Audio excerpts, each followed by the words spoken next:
तयार आहात?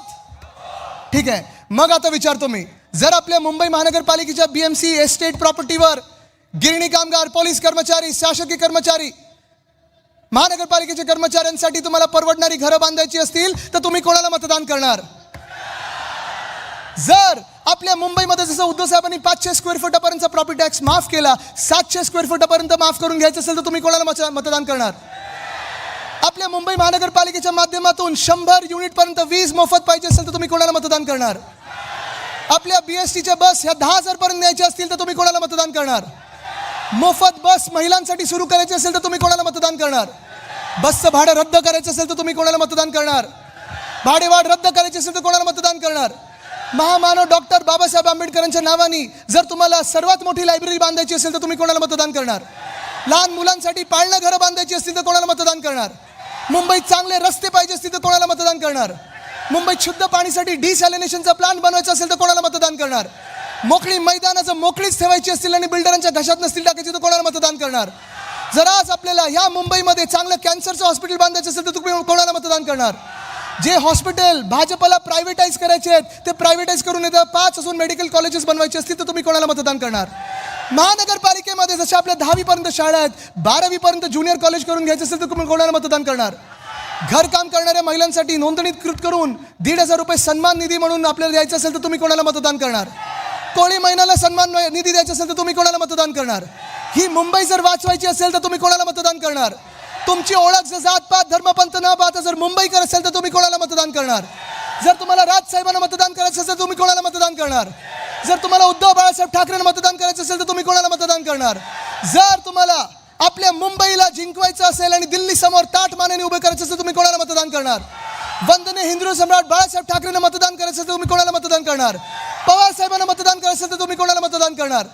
तुमच्या आमच्या मुंबईसाठी तुम्हाला मतदान करायचं असेल तर कोणाला मतदान करणार? आपल्या भविष्यासाठी मतदान करायचं असेल तर तुम्ही कोणाला मतदान करणार? आपल्या भवितव्यासाठी करायचं असेल मतदान तर कोणाला मतदान करणार? आपला वचननामा वचनपूर्ती करून घ्यायची असेल तर तुम्ही कोणाला मतदान करणार? मशाल, इंजिन आणि तुतारी हेच सगळीकडे वातावरण असलं पाहिजे. जिंकायला तयार आहात? लढायला तयार आहात? जिंकायला तयार आहात? चला मग लढूया आणि जिंकूयात. आपला सामान्य माणूस मग जातपात धर्म न पाहता, मराठी अमराठी न पाहता जी परवडणारी BST बस सेवा आपण लोकांना द्यायचो, मुंबईकरांना द्यायचो, ते मारण्याचं काम, ते प्रायव्हेटायझेशनचं काम कोणी केलं? भाजपाने केलेलं आहे, मिंदेंनी केलेलं आहे. हे त्यांचं योगदान आहे. तुम्ही त्यांना मतदान करणार आहे का? हा निर्णय तुमचा असणार आहे. तुम्ही ठरवू शकता. येत्या 15 तारखेची जी निवडणूक आहे त्याच्यात निर्णय तुमचा असणार आहे, निर्णय मुंबईचा असणार आहे, निर्णय आपल्या 29 शहरांचा असणार आहे. आणि हा निर्णय असा आहे की एका बाजूला शिवशक्ती म्हणजे शिवसेना, उद्धव बाळासाहेब ठाकरे, महाराष्ट्र नवनिर्माण सेना, राष्ट्रवादी काँग्रेस, आणि जेव्हा मी शिवसेना बोलतो किंवा राष्ट्रवादी काँग्रेस बोलतो त्या एकच आहेत. दुसरी कुठच्या ज्या टोळ्या आहेत त्या दुसरे पक्ष नाहीत, त्या टोळ्या आहेत हे लिहून ठेवा. पण आपली ही युती आहे, आपली ही आघाडी आहे. शिवशक्ती म्हणून आपण चाललेलो आहोत पुढे, एक ठोस कार्यक्रम घेऊन चाललेलो आहोत पुढे की होय आम्ही हे करून दाखवणार. आहे ना, आपला ट्रॅक रेकॉर्ड आहे. कदाचित आपण एकमेव पक्ष असू ज्यांनी या सगळ्या निवडणुका मुंबई महानगरपालिकेच्या आपण करून दाखवलेल्या कामांवर जिंकलेल्या आहेत. आपण मॅनिफेस्टो, आपला वचननामा जो होता ती वचनपूर्ती किती झालेली आहे ह्याच्यावर जिंकत आलेलो आहोत.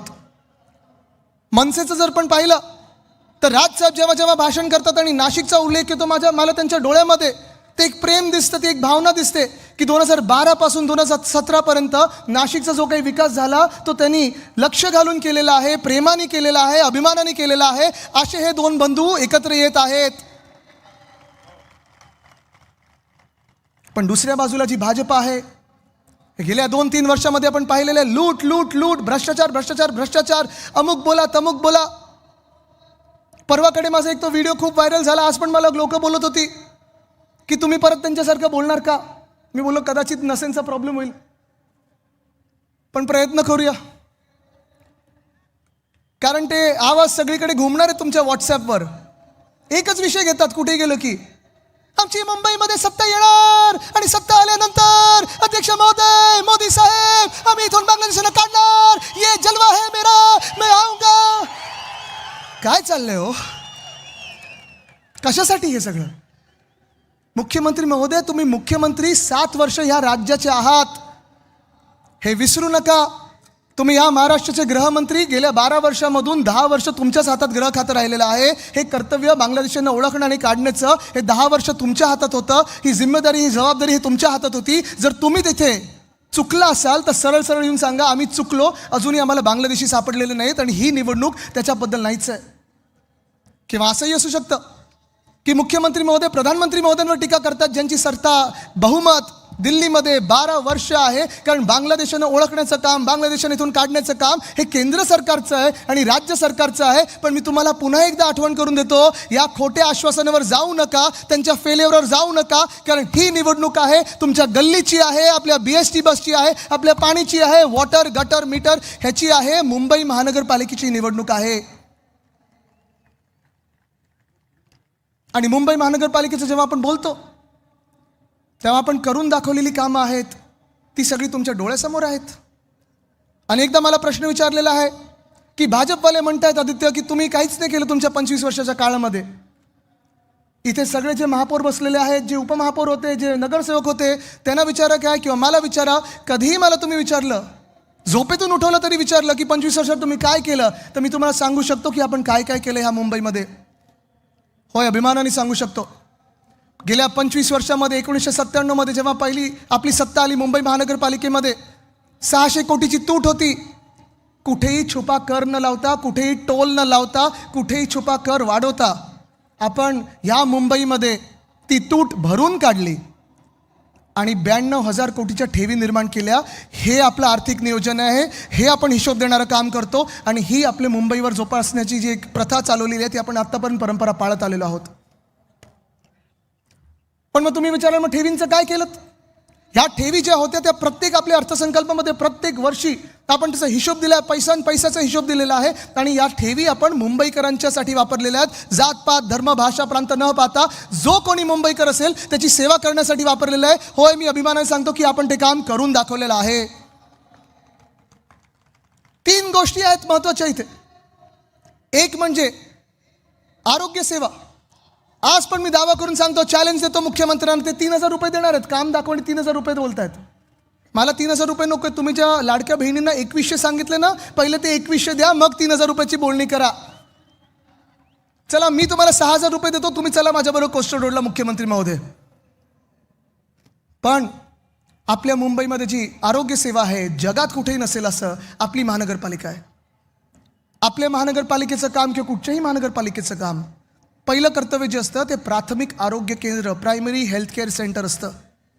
कदाचित आपल्या देशातली काय जगातली एकमेव महानगरपालिका असेल ज्याची नुसतं प्राथमिक आरोग्य केंद्र नाहीत तर हॉस्पिटल स्वतःची आहेत, ट्रॉमा केअर सेंटर स्वतःचं आहे, OPD स्वतःचे आहेत आणि त्याच्याही पुढे जाऊन 4 मेडिकल कॉलेजेस बनवणारी ही आपली एकमेव महानगरपालिका आहे. ह्याचा आपल्याला अभिमान असायलाच पाहिजे. या मुख्यमंत्री महोदय कधी आणि पहा आम्ही काय काम केलेलं आहे. शिक्षणाचा जर विचार केला तर आपल्या मुंबई महानगरपालिकेचं पुन्हा एकदा सांगतो, जगात कुठेही उदाहरण नसेल असं आपण काम केलेलं आहे. 1235 शाळा आहेत. 8 माध्यमांमधून, म्हणजे इंग्रजी आहे, सेमी इंग्लिश आहे, मराठी आहे, गुजराती आहे, उर्दू आहे, तमिळ आहे, तेलुगू आहे, कन्नड आहे, ह्या सगळ्या भाषांच्या माध्यमातून आपण 3.25 लाख विद्यार्थ्यांना शिक्षण देतो. इथेच थांबलो नाही. उद्धव साहेबांनी 2011 साली प्रत्येक ठिकाणी आपण पाहिलं असेल टॅब्स आणलेत लहान मुलांच्या दप्तरामध्ये, म्हणजे दप्तरचं ओझं कमी होईल. डिजिटल क्लासरूम आणले, व्हर्च्युअल क्लासरूम आणले, हात दाखवा बस थांबवा, गणवेशधारक विद्यार्थ्यांसाठी मोफत बस सेवा आणली.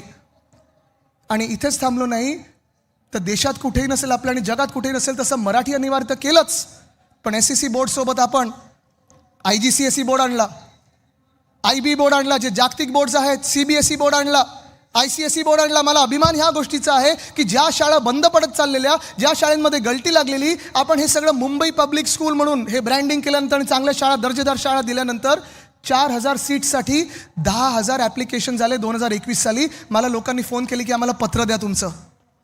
अभिमान वाटतो या गोष्टीचा. आपल्याला लॉटरी काढायला लागली या शाळांसाठी. हे मॉडेल आपल्याला मुंबईत न्यायचं, पुण्यात न्यायचं, सगळीकडे न्यायचं. पाण्याचं जर विचारलं तर मुंबई महानगरपालिका कदाचित एकमेव महानगरपालिका ज्या क्षमतेने, ज्या ताकदीने आपण काम करतो, ज्या हिमतीने आपण काम करतो. आपली स्वतःची धरणं आहेत आणि हिंदू हृदय सम्राट बाळासाहेब ठाकरे मिडल वैतरणा धरण हे आपण करून दाखवलेलं आहे. आपल्या काळात झालेलं आहे. कुठेही छुपा कर लावला नाही, कुठेही पाण्याचा दर वाढवला नाही. डिसॅलिनेशनचा प्लांट आपण उभारत होतो, ह्या मिंदे सरकारने बंद केलाय. पण माझा शब्द आहे तुम्हाला की ज्या दिवशी आपले महापौर बसतील येत्या 16 तारखेला डिसॅलिनेशनच्या प्लांटच्या माध्यमातून 400 मिलियन लिटर पुन्हा एकदा पाणी आपण ह्या शहरासाठी सुरू करू. बीएसटी बस सेवा, इथे बीएसटी किती लोक वापरतात जरा हात वरती करावं. सगळे वापरता? किती वर्ष वापरताय? आपल्या काळात वापरत होतं का? किती भाडं होतं? 5 रुपये ना. 5 किलोमीटर 5 रुपये, 10 किलोमीटर 10 रुपये, 15 किलोमीटर 15 रुपये, 20 किलोमीटर कुठेही जायचं असेल तर 20 रुपये तुम्ही जाऊ शकता. एसी बसेस 4000 बसेस आणल्या होत्या. 10,000 इलेक्ट्रिक बस आपण आणणार होतो आणि ते आपण आणणार 900 डबल डेकर इलेक्ट्रिक बस आणणार होतो. पण आत्ता काय झालंय? भाडं परवडतंय का? तिप्पट भाडं झालं. तिप्पट 60 रुपये भाडं झालंय. वेटिंग किती आहे? 40 मिनिटं 50 मिनिटं रांगेत आपण उभे आहोत. ही आपली बीएसटी बस आपल्या काळात 35 लाख लोक प्रत्येक दिवशी वापरायचे. ते आता बस पण कमी केली, जुने रूट बंद केलेत, भाडं वाढवलेलं आहे, रांगा वाढलेल्या आहेत आणि 35 लाखावरनं जवळपास 20-22 लाखावर रायडरशिप आलेली आहे. पण इथेच थांबलो नाही आपण. STPचं मला तुम्हाला आठवण करून द्यायची. सीवेज ट्रीटमेंट प्लांट आपलं सरकार पडल्या मोदी साहेब आले होते आणि त्यांनी भाषण केलं भूमिपूजन करताना की मैंने आपको तोहफा दिया है 18,000 कोटी का. मी आज मुंबईकरांना सांगू इच्छितो की सीवेज ट्रीटमेंट प्लांट हे आपलं काम आहे. त्यांचं चांगलं योग्य होता की त्यांनी भूमिपूजन केलं कारण त्यांनी गद्दारी करून आपलं सरकार पाडलं होतं. पण ते 18,000 कोटी पण हे दिल्लीकडून आले नव्हते, केंद्र सरकारकडून आले नव्हते, भाजपाकडून आले नव्हते. हे आपण शिवसेना म्हणून ज्या ठेवी बनवून ठेवल्या होत्या त्या ठेवींमधून आर्थिक नियोजन करून हे 18,000 कोटी या STPसाठी आपण आणले होते. प्रत्येक पैशाचा हिशोब दिलेला आपण, प्रत्येक पैशाचा, प्रत्येक नाण्याचा हिशोब दिलेला आहे. पण हे जसं आहे तसं गोरेगाव मुलुंड रिंग रोड आहे. सुनील प्रभू साहेब, तुम्हीच मला वाटतं आपण तेव्हा भूमिपूजन केलं. जिथे मी भूमिपूजन केलं तिथे काम सुरू झालं, मिंदेंचं सरकार आलं, कॉन्ट्रॅक्टर बदलला, एस्केलेशन केलं आणि प्रधानमंत्र्यांच्या हाती परत जिथे मी भूमिपूजन केलेलं तिथेच भूमिपूजन केलं. पण चला, हे सगळ्या गोष्टी ह्या होऊन गेलेल्या आहेत, ह्या करून दाखवलेल्या आहेत. पण एक गोष्टीवर मला जे सतत मुख्यमंत्री सांगत असतात की होय त्यांनी केलं, चुकीचं आहे, चुकीचं खोडून काढणार मी, ते म्हणजे कोस्टल रोड. आता राजसाहेब माझे काका असल्यामुळे थोडी लिबर्टी घेतो. तो फोटो आहे का? लाव रे तो फोटो.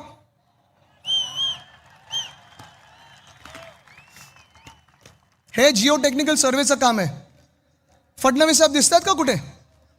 जिओ टेक्निकल सर्वे म्हणजे जेव्हा काम होतं त्याच्या आधीची प्राथमिक तयारी करतो की खालती खोदताना दगड कुठचा असेल, किती खोलीवर जायला पाहिजे, माती कुठच्या प्रकारची आहे. मुंबईत खास करून बसॉल्ट रॉक लागतो. मी आहे, उद्धव साहेब आहेत, मला वाटतं देसाई साहेब दिसत आहेत, अजय मेहता साहेब दिसत आहेत आणि आम्ही बोटीतून गेलो होतो. भाजपा सरकार नव्हतं केलं की शिवस्मारक बांधायचं म्हणून बोटीतून जाऊन जलपूजन केलं आणि मुंबईकरांना फसवलं. असं कधीच केलं नाही, कधीही करणार नाही. हे काम आम्ही करून दाखवलेलं आहे. पुढचा फोटो आहे का भूमिपूजनाचा? हा भूमिपूजनाचा फोटो. दिसतात फडणवीस साहेब कुठे? चला, फडणवीस साहेबांना 3,000 रुपये देतो. दिसतात का बघा? बिलकुल 100% देतो, 2 तासात देतो. हा भूमिपूजनाचा फोटो आहे. डिसेंबरमध्ये महाडेश्वर साहेब महापौर असताना केलेलं हे आपण भूमिपूजन आहे. विशाखाताई दिसत आहेत, सगळे दिसतात तिथे. आता ह्याच कार्यक्रमात भाजपाने बहिष्कार टाकला होता. स्वतःच्या कार्यक्रमावर कधी बहिष्कार टाकू शकतो का कोणी? पण हे भूमिपूजन आपण डिसेंबर 2018 साली केलं होतं. पुढचा फोटो आहे का? हे कोस्टल रोडचं टनल बोरिंग मशीनचं काम सुरू करताना आहे. मास्क आम्ही लावलेत, हुडी घालून कोणाच्या घरी गेलो नव्हतो, मास्क लावून आम्ही लोकांमध्ये कामं करत होतो. बोलतात ना बाहेर पडलो नाही. बघा पुढे जाऊया.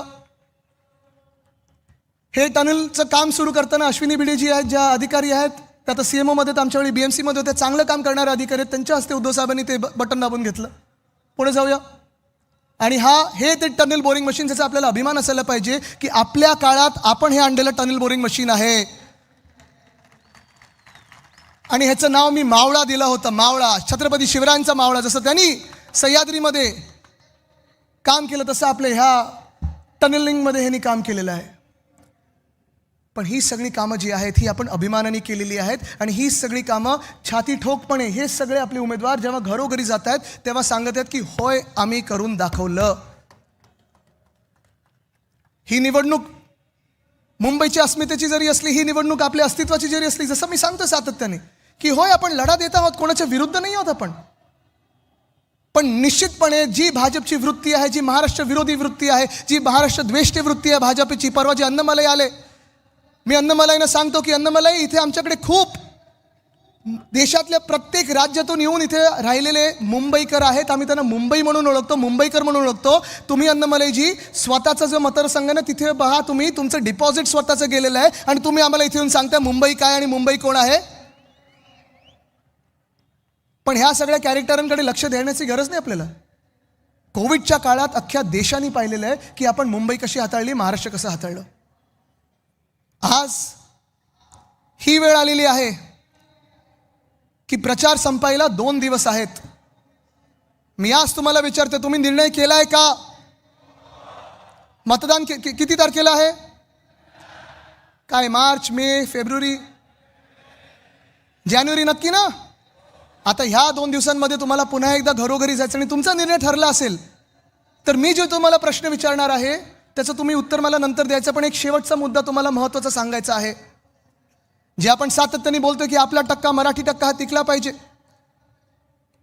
आपल्या राज्यामध्ये आणि आपल्या मुंबईमध्ये शासकीय कर्मचारी आहेत, पोलीस कर्मचारी आहेत, मुंबई महानगर पालिकेचे कर्मचारी आहेत. त्यांना मी इकडचे जे आपले महापौर आणि उपमहापौर आहेत त्यांचं पण अभिनंदन करतो की त्याच कर्मचाऱ्यांना आपण आत्ता सरकार, केंद्र सरकार 7वं वेतन आयोग वगैरे लावण्याचा विचार करते केंद्रातल्या. आपण मला वाटतं 9व्यापर्यंत पोचलो, पण तिथेच थांबणार नाही आपण. जे आपले महानगरपालिकेचे कर्मचारी आहेत, शासकीय कर्मचारी आहेत, जे वारंवार ज्या लोकांना म्हणजे पोलिसांना हे सरकार फसवतं की आता घरं देऊ, पोलिसांना देखील, फायर ब्रिगेडला देखील हा आमचा शब्द आहे की आपल्या BMCच्या एस्टेट प्रॉपर्टीवर परवडणारी घरं गिरणी कामगारांपासून या सर्व सरकारी कर्मचाऱ्यांना आपण मुंबईत दिल्याशिवाय राहणार नाही. तसं BDDचं आपण काम केलं. BDDमध्ये पण आपण पाहिलं असेल, एक बरोबर आहे, देवेंद्र फडणवीस साहेबांनी 2016ला नारळ फोडून निघून गेले होते. 16 ते 20 काही काम झालं नाही, कॉन्ट्रॅक्टर पळून जाणार होते. मग आम्ही थोडं डिझाईन बदललं आणि 1 ऑगस्ट 2021ला जे काम सुरू झालं ते 2025पर्यंत चावी वाटप हा पहिल्या टप्प्याचं झालेला आहे. भाव खायला हे 3 गेले होते, पण प्रत्येकाने एकाच व्यक्तीचे आभार मानले, ते म्हणजे उद्धव बाळासाहेब ठाकरे. ह्या मुंबईचा विश्वास आहे उद्धव साहेबांवर. सोबत राजसाहेबांची ताकद आलेली आहे, पवार साहेबांचे आशीर्वाद आहेत. जेव्हा ठाकरे आणि पवार ह्या महाराष्ट्रासाठी एकत्र येतात ना, हा बुलंद आवाज महाराष्ट्राचा तख्त दिल्लीच्या हलवू शकतो. ही आपल्यामध्ये ताकद आहे.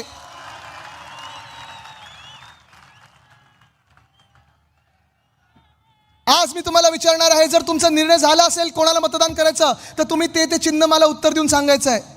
तुमच्या वॉर्डमध्ये जर मशाल असेल तर तुम्ही तिथून मशाल ओढायचं आहे. जर तुमच्या वॉर्डमध्ये इंजिन असेल तर इंजिन ओरडायचं आहे. जर तुमच्या वॉर्डमध्ये तुतारी वाजवणारा माणूस असेल तर तुतारी वाजवणारा माणूस म्हणून ओरडायचं आहे. चालेल? नाशिकच्या सभेत आदित्य ठाकरेंनी दिलेले हे भाषण केवळ एक राजकीय उपस्थिती नव्हती, तर येणाऱ्या लढतीची नांदी ठरावी असं अनेकांचं मत आहे. पहिल्याच भाषणात त्यांनी थेट आणि स्पष्ट शब्दात आपली भूमिका मांडली.